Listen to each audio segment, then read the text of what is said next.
The views and opinions expressed on this podcast are those of Kevin Jordan or his guests. These gardening tips and suggestions may work for you, as well as those from alternative sources. When using any garden products or tools, read and follow all label directions. And learn how to make your yard summer strong at bewatersmart.info. The Green Acres Garden Podcast is the podcast dedicated to helping gardeners hone their growing skills while we celebrate our love of plants. So whether you're new to growing or a seasoned gardener, you're sure to learn something new. Join the fun as we have conversations with world-class growers, passionate green thumbs, and professional garden experts from Green Acres Nursery and Supply. Listen every week. We'll answer questions you didn't know you had. And away we grow. Here we go, garden friends. So glad you can make it. It's garden time. Time to cultivate some garden knowledge. My name's Kevin Jordan, the Cucumber Kid. At least I like to pretend I am.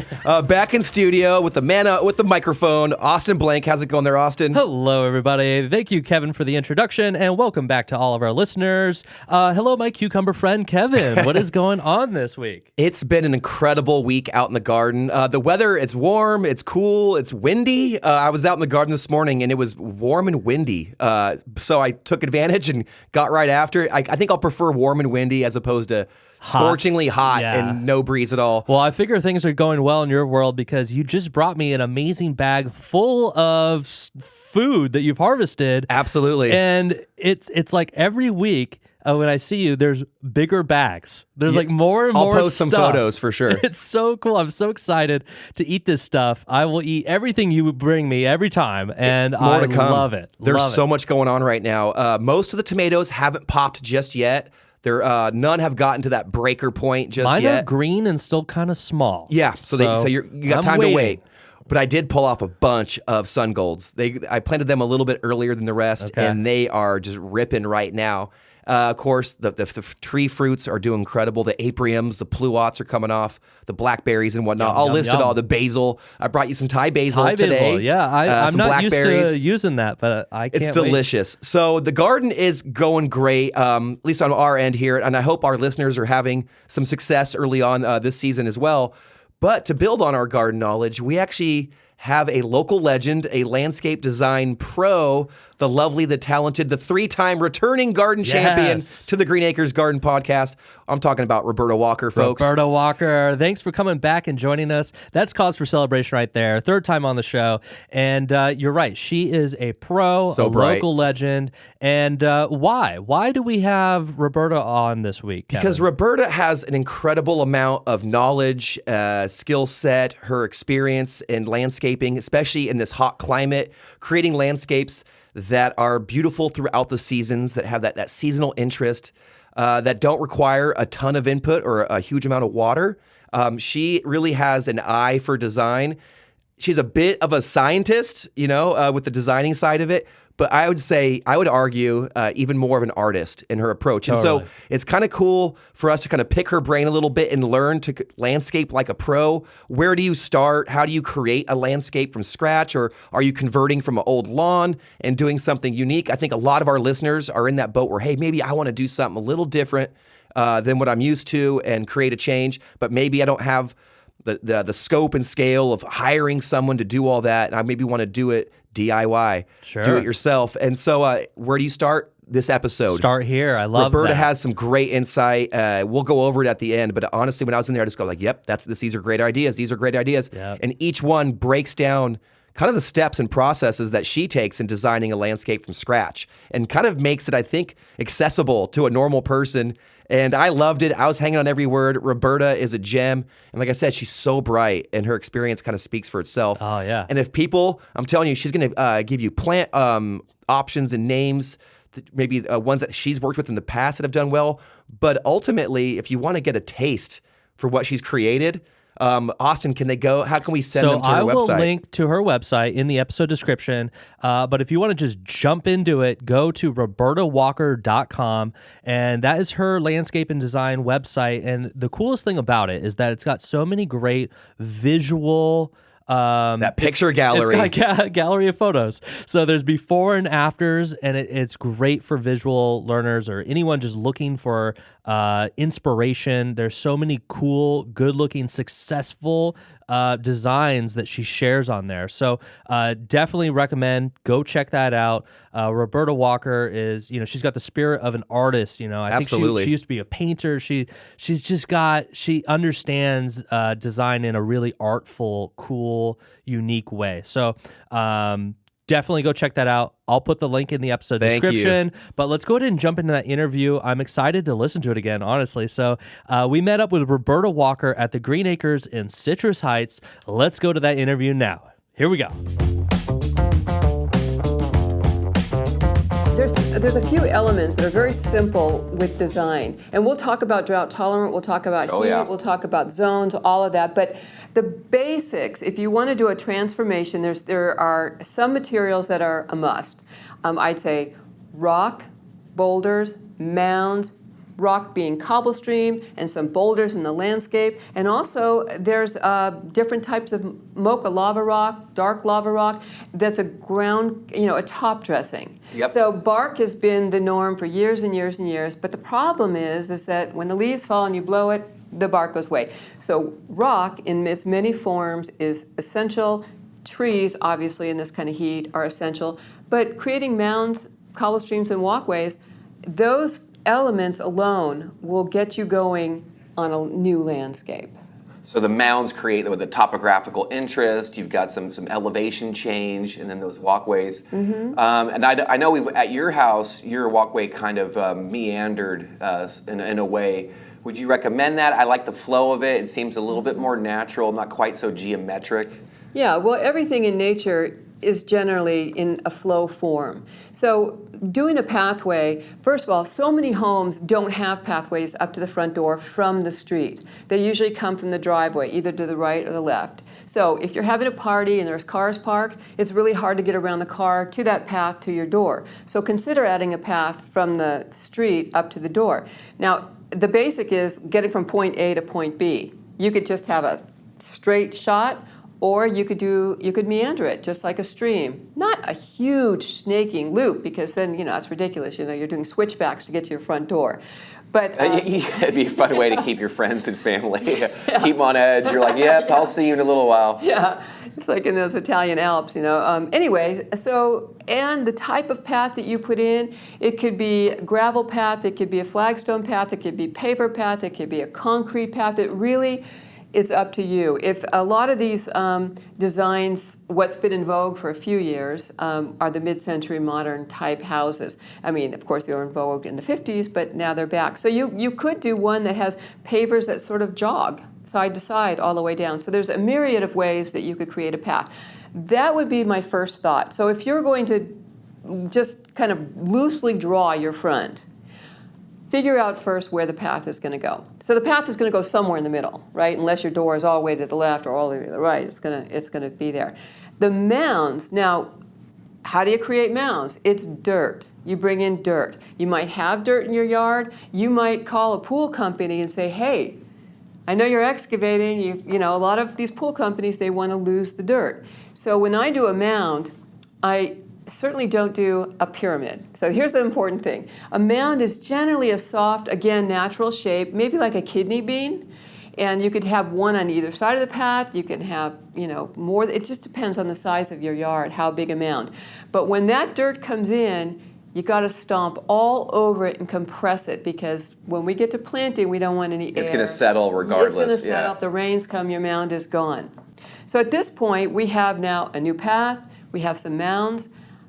Boulders. Now, boulders are not expensive unless you're buying Stonehenge type boulders, okay? Because they could be really big. You could spend a lot. But if you go who wants to even move that? Well, then you have to hire a crane. Yeah. So boulders are really attractive though, and when you snuggle them at the base of a mound, you're so like head and double head size. I usually use it 1.5 feet size to 2. Now, when you get into a 3-foot size boulder, you're getting into 700 pounds. Yeah, okay, so too much. Just some accent boulders, but big enough so when you plant, they don't completely get hidden by the plants. Another type of stone that we were talking about is river cobble. So we're here in Sacramento, Northern California, and our rivers are full of river cobble tailings from the gold rush. That's why we have cobble on all sides of our rivers because it's been The brought up. hydraulic mining, yeah. So river cobble in this area is easy to access, but there's also river cobble in every different state. It just looks different. So doing a dry cobble stream, again, you're creating a flow. It's gonna flow somewhere around the base of these mounds. So in Japanese gardening, they're taking the macrocosm, big mountains and rivers and trees, and they're taking it into a microcosm into their landscape, which is the cobble stream reflects a river, the mound, a hill. But when you do that, there's something really soothing. So we haven't even gotten to the plants, and now I could just see in my mind a landscape develop. This kind of creates the skeleton, if you will, exactly. or the frame. You've got to do that first. Now, once you create a frame, you also have to consider irrigation, right? And drainage as well, I imagine, right? And drainage. You can't just pop plants in and expect them to live, especially in this kind of heat. A drip irrigation is easy to do. If you don't know how to do it, Green Acres has lots of people that can assist you. There's also YouTube videos, but you mentioned drainage. Drainage is so important in any landscape because if you don't have drainage and you have problems with water, you could do so much damage to your house. You want to always drain away from your house, not into your neighbors, but out the front. Yeah. Okay, that's really important. So the most important of the plant consideration will be your trees and your shade trees. You got to find out where the sun is hitting at what time, how it's beating into the house, how to keep the house cool. Shade trees are so important. But understand that when you put a shade tree in, it could be there for the next 150, 200 years. So you really need to consider what type of tree, how big it will get. SMUD has a guide of trees. If you do have overhead wires, there's trees that they suggest that will stay under the wires. Don't be putting in redwoods, that are 6 feet high from the nursery, and then 10 years later, they're 40 feet high. And or you've planted them too close to a fence. A tree should not be closer than 7 or 8 feet from a house or fence. And again, all this information is on the label of the plant. There's people at the nursery that can help you. So that's a big consideration, what type of tree and where it's going to go. Do you have some personal favorites? I do. Like when you just see a nice, beautiful, mature tree, you go, oh, I love that. Well, the ulmus or the elm is one of my favorites. I love that tree. I also love the Chinese pistache because of the fall colors. Yeah, they're so bright. The maples, there's a whole range. I'm not talking Japanese maples. Yeah, sun I'm talking maples. about regular maples. They're fabulous. So Autumn glories and whatnot. they're gorgeous. So if you want fall color, and that's part of my MO, is that all throughout the season, something is going on in the garden. You can have, I know this sounds ridiculous, you can have what looks like an English garden here in the heat. Because if you choose your plants right, and you also read about them when they go in bloom, and generally when they go in bloom is when they are at the nursery for sale. Usually the nurseries don't have plants that, like a daylily in the winter, there's nothing, there's a can of dirt. It's not as showy. It's not even there, it's not showing anything. Yeah. So generally, the nurseries will have what's going on now. But if you plant right, you can have that lush looking garden, and the perennials love it, and you know who else loves it? The birds, the butterflies, the healthy insects. I mean, this is how you could take your own landscape and turn it into something amazing and beautiful. Absolutely. Well, you brought up some of your favorite trees. I'd be curious to see for you as a landscape designer, we live in a very hot, dry climate for the most part. What are some of your go-to shrubs that you kind of find yourself going back to going, okay, this is one I can depend on. It's going to be a good anchor plant, maybe not a tree, but not quite a perennial, something that's going to give us a little oomph, but also tolerate this wicked heat. Hang on. Get your pens ready. I'm ready. I'm learning. There are so many plants, but let me just talk about some evergreen standards right now, okay? Because evergreens are going to be there all year round, and a lot of them bloom. So a lot of people kind of, they nix junipers, but I'm here to tell you there are many varieties of junipers, from ground covers to the type that only get 3 feet high to the type that are like rockets, So junipers are wonderful because I love the juniper old gold, and I love the conferta old gold because in the winter, they're popping with color. Your landscape doesn't. When everything else is struggling. Everything else. Rosemary is also evergreen. Oh, yeah. It blooms. It's an herb. You can cook with it. You could make a tea with it. It makes you mentally, stimulates your brain. Lavender is evergreen. It's wonderful. There's a plant called Santolina, which I love. Oh, yeah. It does get a little rangy, so, but it's beautiful. So there are many different, and your herbs. Oregano is evergreen. Thyme is evergreen. So don't hesitate to mix your herbs in with your plants. Also cistus. Cistus is rock rose. We have that at the school. Variegated variety. Oh, yeah. Yeah, yellow and it's pops. Yeah. The cistus Mickey and the Little Miss Sunshine is the yellow and green. They bloom white. There's the regular cistus, the purpureas, the white, and then there's the sage leaf, which is Scambergii, which could get 6 feet wide. So if you need to cover ground, the cistus are wonderful. So those are, and then there's so many. Yeah. There's Raphaelipsis, which is Indian hawthorn. Nobody pays attention to them unless it's spring. So there are lots of varieties. I can't even go on with all of them. But now to ones that are more showy that work really well here. Plumbago. Now, if you love a tropical garden, that blue too is like blue, vibrant. it's very difficult to find true blue in a plant. Yeah, So the plumbago is wonderful and it blooms. It does, and also the lantanas. Oh yeah. They bloom like wild, and there's such a variety from the dwarfs to the big ones. These are not things that you're going to look at in the winter, right? So if you're planting lantana, they're like plumbago, candy of the garden. Yeah, you want to put things that are evergreen around it. So when it does come into bloom, it's beautiful, and when it isn't, there's still stuff going on. Ground cover roses are surprisingly hardy. They just go and go and go. And so watch your variety because some of the ground covers get really big. Some stay, the drift roses, a little more compact. But having a mound, a boulder, let's say on top of the mound, you've got a plumbago. And then next to it, you have a cistus Mickey, which is the rock rose. But behind it, you put in a red barberry, like the orange rocket. It's fabulous color. And maybe a lime green coleonema. So we could just paint a painting with the plants that are all available to us and do well in the heat.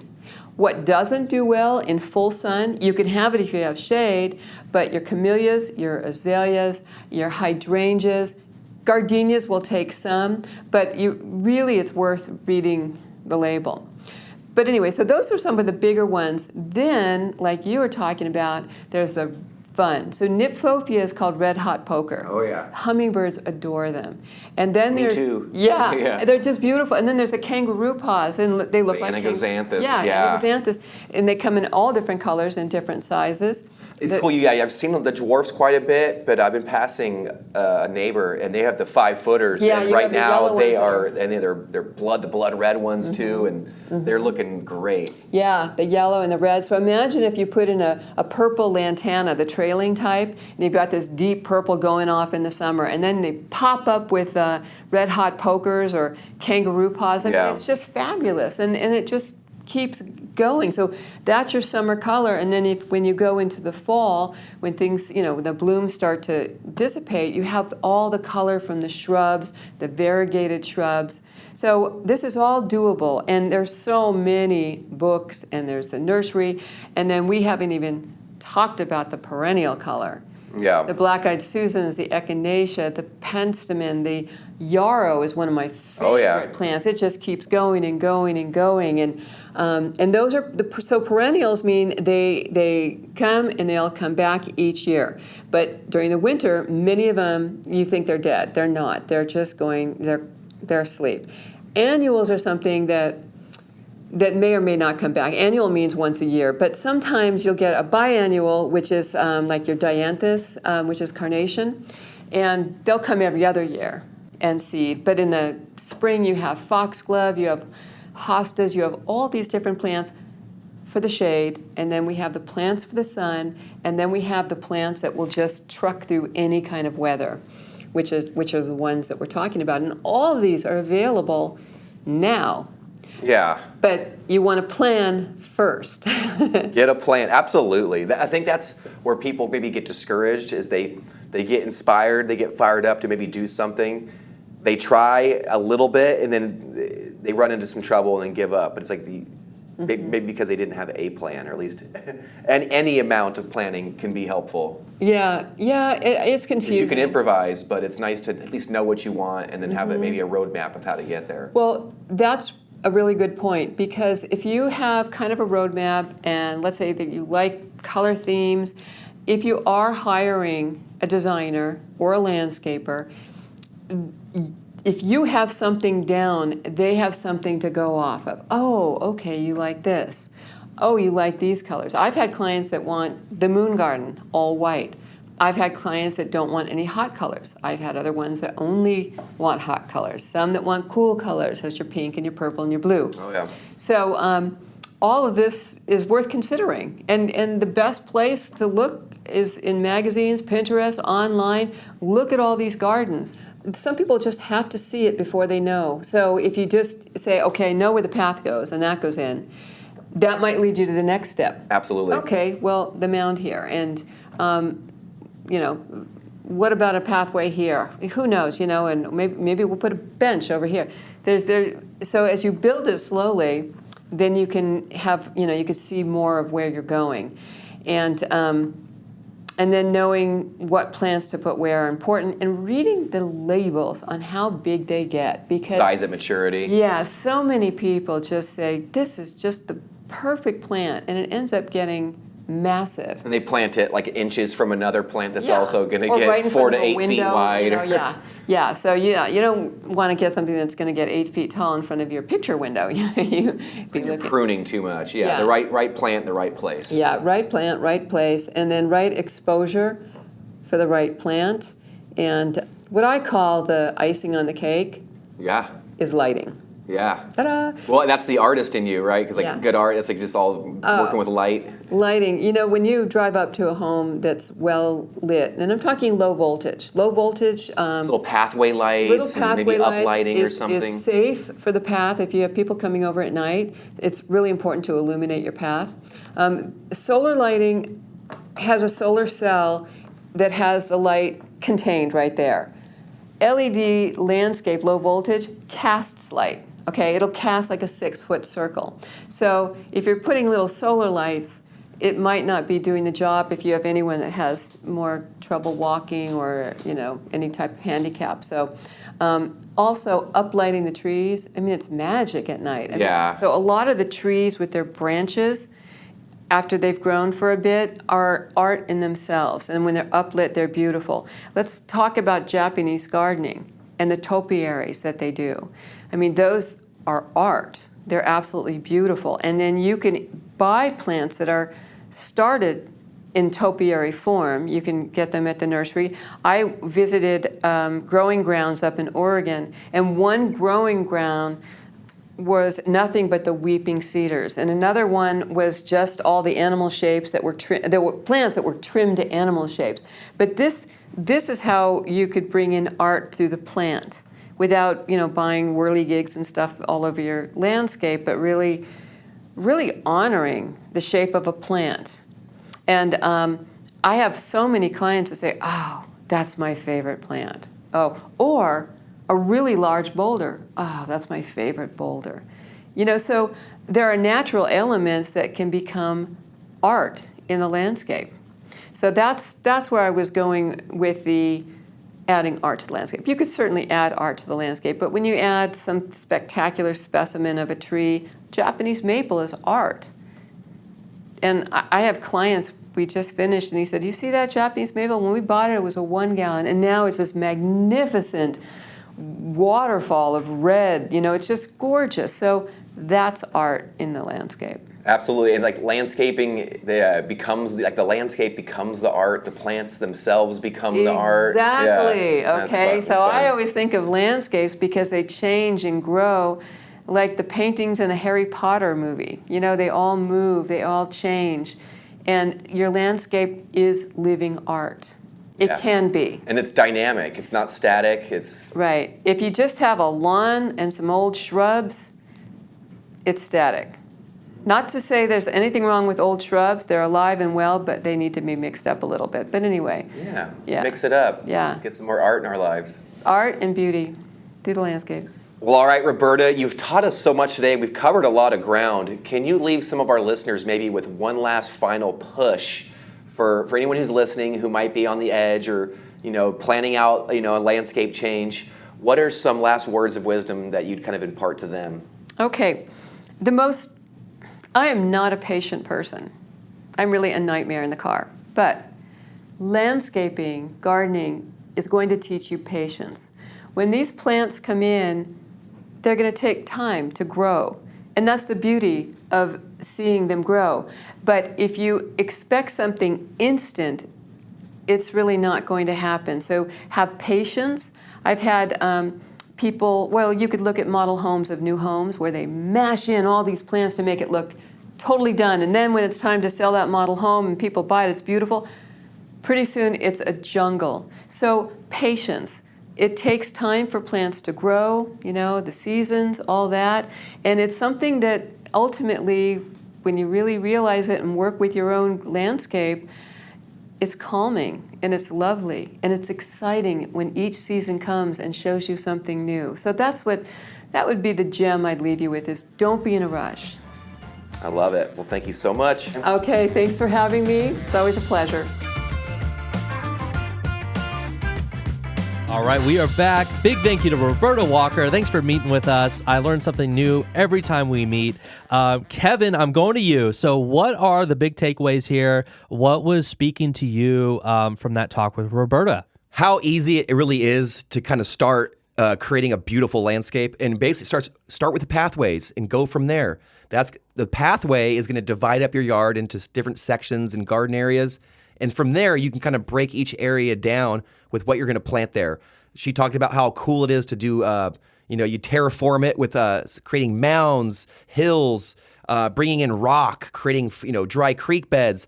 The elevation change just causes some incredible interest that just draws your eye. It allows you to layer in plants more efficiently, and it just looks really good around those walkways. So I thought that creating those topographic changes and interest, great idea. Her use of rocks and hardscaping, you see it a lot in her gallery. It's beautiful. And she talks about it in our interview. And so it's just, I think the rocks, the hardscaping, getting the right plants in the right place to have seasonal interest, having things that are going to look good in spring and summer, but also maybe plan for some plants that are going to look awesome in fall and winter. And those plants are out there. She even discussed talking about the right plant for the right tree, but also because of how big they get. So if you're going to be planting trees and large shrubs, just put them in areas where they're going to be happy, understanding how large they actually will get when they're fully mature. That's just something to consider. But she has a great list of plants as well. So if people want to maybe find out more about plants that she has utilized with success in the past, her website has a list of plants there that she kind of puts out there that, hey, these are plants I've done well with. So something there to kind of chomp into. But honestly, the lighting your landscape, uplighting and the solar lighting of your pathways, I think that is a pro move. It just makes your garden, whether it's front yard, backyard, or whatever, just lighting is something, man, it really tips it off. And the last thing is just get out, just start. Don't be afraid to not begin, because then it's like once you begin, then you can maybe have some success.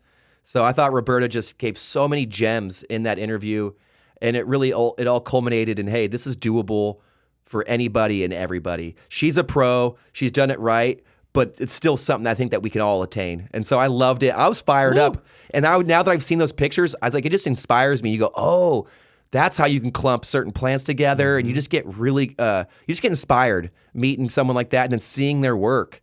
I think the one that stuck out to me, did you see the outdoor shower built into that massive slab of rock that they laid vertical? So pretty cool. So from the hardscape, the rock, the drought tolerant plants, all that stuff, I think Roberta just gave us some diamonds. Getting ideas from the pros too, because I could never think up some of these things, so you got to see it. You got to go get inspired by these creative landscapers that are, just the best at designing. So good luck to anybody out there starting from scratch, or if you want to make some changes to your yard, it's always a good time to get into it. Never too late. Get inspired. Yeah, go for it, guys. So with that, best of luck to all the listeners out there working on your yards. And Kevin, go ahead and take us out. And best of luck to Roberta Walker. Thank you, Roberta, for coming on. We love having you here, and we can't wait to see you again.